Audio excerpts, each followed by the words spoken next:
Hello, sziasztok, üdvözlök mindenkit! Megérkezett végre a Farming Simulatorhoz a távol-keleti map, aminek a neve Hutan Pantai, és nézzük meg, hogy pontosan mit is tudunk eddig róla. Itt van egy videó, egy Tokyo Game Show-os trailer, úgyhogy először is nézzük meg, és akkor utána meglátjuk, hogy mi az, amit láttunk, és mik azok az érzések, meg gondolatok, amik ezzel a mappal kapcsolatban így az emberben előjönnek, úgyhogy nézzük is meg. Rated E for everyone.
No,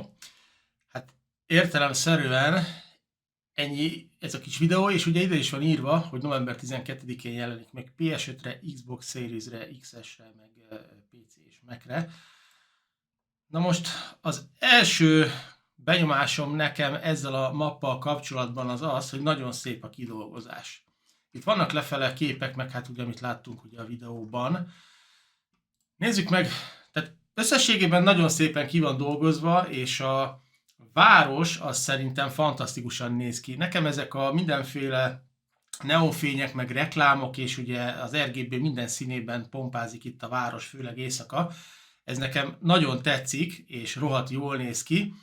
Ettől függetlenül azt szeretném hozzátenni, hogy valószínűleg ezt fogjuk látni a legkevesebbet, mert példának okáért ott volt az Erlengrad nevű map, egy nagyon szép map volt, a városrésze gyönyörűen ki volt dolgozva, de egyszerűen a nagy része a mapnak az sajnos erdős volt, nem megművelhető, és a városban maximum annyit mászkáltunk, hogy bementünk a boltba átvenni a gépet, és kimentünk a földekre dolgozni. Tehát valószínűleg tartom, hogy itt sem fogjuk egyesével végignézni az épületeket, meg a neontáblákat, bármennyire szépen ki van dolgozva, tehát jól néz ki, de túl sok haszna sajnos nem lesz. Ettől függetlenül szép, ezt meg kell jegyezni. Egy másik fontos dolog, hogy ázsiai karakterek vannak, tehát ilyen távol-keleti. Itt azért látszódott egy pár dolgozó, ugye ült a gépen, itt ebben a pici kocsiban is, ebben a háromkerekűben is egy távol-keleti emberke üldögél, tehát valószínűleg tartom, hogy ugye most is már a karaktert olyanra tudjuk csinálni, amilyenre szeretnénk, bőrszint lehet változtatni, meg kinézetet, valószínűleg tartom, hogy ez is pluszban bejön, tehát mindenképpen ezzel a távol-keleti ázsiai területre összpontosítottak, hogy nyitottak, egy ilyen keleti nyitás volt részükről, így akkor ezt is most már meg lehet majd csinálni a karakterünkkel, hogyha valaki így szeretne kinézni. Összességében egyébként nekem az a véleményem erről a mapról, hogy a kidolgozása az nagyon szép. Tehát például ezen a képen is látszik, hogy ez a tradicionális, mondjuk Japánnak távol-keleti építkezésnek, ugye ezek a tetők nagyon jól néznek ki, színesek is, gyönyörűen ki vannak dolgozva. Tehát ez az európai és amerikai épületek, amik eddig voltak, ezek már egy nagyon picit unalmasak voltak, és most ez egy kicsit fel fogja dobni ezt az egész kinézetet. Viszont azt megmondom őszintén, hogy a területek, tehát ezek a földek, amik itt vannak, ezek nem túl nagyok. És a gépeknél is látszik az, hogy egészen pici gépekkel kell majd dolgoznunk, mert például itt van ugye ez a Iszéki rizsbetakarító kombány, meg mellette az a Lizard kis teherautó, ezek mind pici gépek, és látszik is, hogy ugye az út itt meg a város, ahogy mellette vagyunk, hogy ezek nem lesznek nagy földek, tehát aki ezeket a nagy nyugat-európai, vagyis tehát ilyen nagy amerikai mapokat szereti, ahol óriási nagy mezők vannak, és akkor nagy kombájnokkal kell dolgozni, meg vetőgépekkel, az szerintem itt nem fogja megtalálni a számítását, mert ezek nem ilyen jellegű földek, úgyhogy itt inkább ezek a kisgépes dolgok lesznek a menők, és itt is például, tehát gyönyörűen látszik, gyönyörűen ki van dolgozva,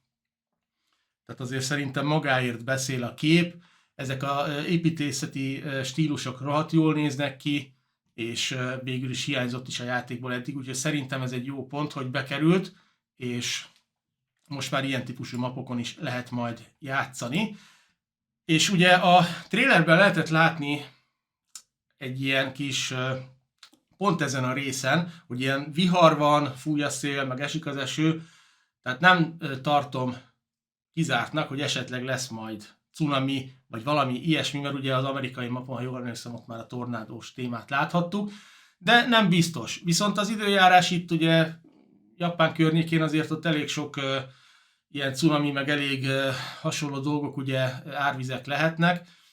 és ez egy jó dolog szerintem, hogyha belerakják, mert mindenképpen érdekes puszt adhat a játékhoz. És ezek a picike járművek engem egy picit gondolkodásra késztetnek, tehát tényleg látszik, hogy ott van egy ilyen kis betonkeverős mixer kocsi, és mennyire pici az a jármű, tehát voltak eddig is kis járművek, oké, használtuk is őket, de nem tudom, hogy pontosan mekkora hasznuk lesz ezeknek, viszont egy biztos, hogy én ahogy elnézem, sima közlekedés van. Tehát én nem tudom, 100%-ig nem vagyok benne biztos, de úgy tudom, hogy Japánban fordítva van a közlekedés, és ott jobbkormányos autók is vannak. Itt most akkor mégsem Japánban vagyunk, vagy ezt nem akarták megfordítani, mert például az ETS-ben, ugye a Euro Truck Simulatorban, ha átmegyünk Angliába, ott fordított viszonyok vannak. Itt úgy látszik, hogy megmaradt ez, hogy jobb oldalon kell közlekedni, nem tudom, hogy miért majd, vagy tényleg nem japán mapon vagyunk, hanem semmi ilyesmiről nincsen szó. Viszont itt még ezen az utolsó képen is meg lehet nézni, hogy mennyire kidolgozott maga a terület. Ugye a fák gyönyörűen néznek ki, az utak gyönyörűen meg vannak csinálva, pici épületek vannak itt a út mellett, és hogyha kicsit a távolabbi területekre nézünk, akkor látszódnak ott, hogy mekkora földeken fogunk tudni dolgozni, amik valójában nem nagy földek, tehát tényleg nem lesz értelme nagy gépeket használni ott, mert pikpak végzünk a munkával, és ezt azért, tehát itt ezzel a pici járművel el lehet menni, de amikor már egy komolyabb traktorral meg vetőgépet húzunk mögötte, el kellene mennünk, valószínűleg nem fogunk tudni elmenni, tehát ez ilyen látványnak jól néz ki, de nem hiszem, hogy erről fogunk nagyon közlekedni, mert egyszerűen nem fogunk elférni a gépekkel, vagy maximum ezekkel a nagyon picike gépekkel. Viszont a kidolgozás az én szerintem gyönyörű, és nagyon szépen néz ki a terület, meg az egész táj is, úgyhogy én azzal teljesen meg vagyok elégedve, és ezek az újfajta épületek, ez a tradicionális távol-keleti építészet nekem viszont nagyon bejön, és egy kis üde színfolt az eddigi területekhez képest, úgyhogy én mindenképpen várom ezt a mapot, ugye, melynek Hutan Pantai a neve, ugye Kelet-Ázsiában. Hát és akkor majd meglátjuk, hogy az európai térkép az milyen lesz, nem tudom, hogy kinek melyik fog tetszeni, most már ugye a Riverbend Springs-et ismerjük, azt ugye arról már volt videó, meg képek, meg minden, most már ezt is ismerjük, gyakorlatilag csak a harmadik van hátra, az európai, és ez kinézetben nekem egy kicsit jobban tetszik, viszont az amerikain meg szívesebben dolgoznék, mert ott nagyobb gépekkel, nagyobb területeken lehet mezőgazdálkodni. Úgyhogy nem tudom, hogy nektek mi a véleményetek, hogy ez tetszik-e jobban, vagy az amerikai, esetleg vártok a harmadikra, az európaira. Minden esetre, ha tetszik a videó, akkor dobjatok egy lájkot, ne felejtsetek el feliratkozni a csatornára, és írjátok le kommentbe, hogy szerintetek ez vagy az amerikai map a legjobb, vagy jobban tetszik, vagy esetleg vártok a harmadikra, kíváncsi vagyok a véleményetekre. Én Karesz voltam, legközelebb találkozunk, addig is szevasztok!